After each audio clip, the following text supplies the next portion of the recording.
on, let's catch that A train. If you ever wanna go to Sugar Hill in Harlem, clickety-clack, clickety-clack, woo-woo, listen for the A train. You'll find you missed the quickest way to Harlem.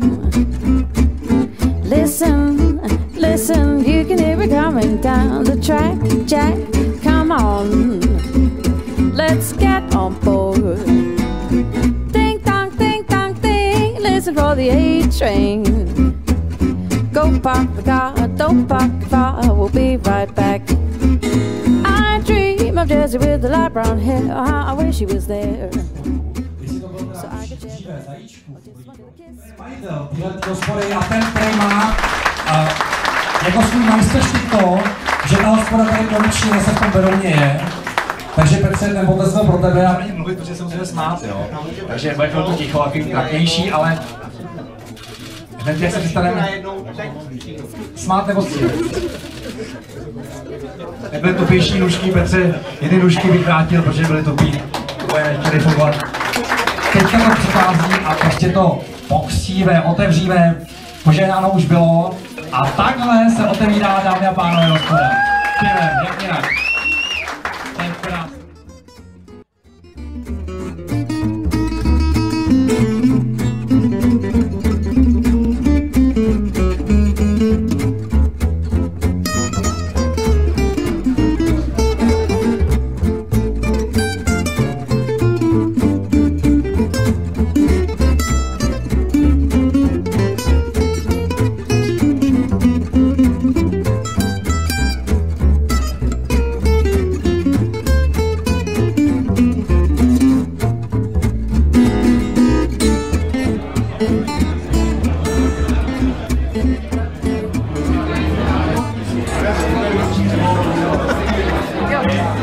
Vzniká mlíko.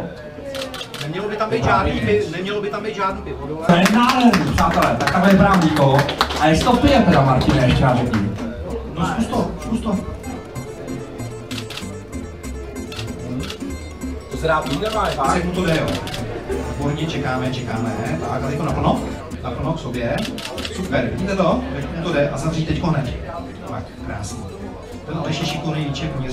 Slíbil, že tady v sobotu bude čepovat zadarmo. Takže ať teče pivo. A ať vám to tady chutná, ať se vám tady líbí, ať se tady užíváte, ať sem chodíte prostě s manželkama, s milenkama, s přítelkyněma, s dětma na ty různé promoce a různé maturitní večírky a všechno. Ať se vám tady prostě líbí, mějte se tady hezky. A vám ať se daří, Petře.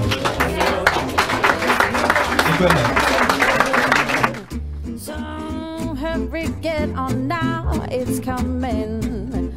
Ooh, listen to the thrills that thumb in your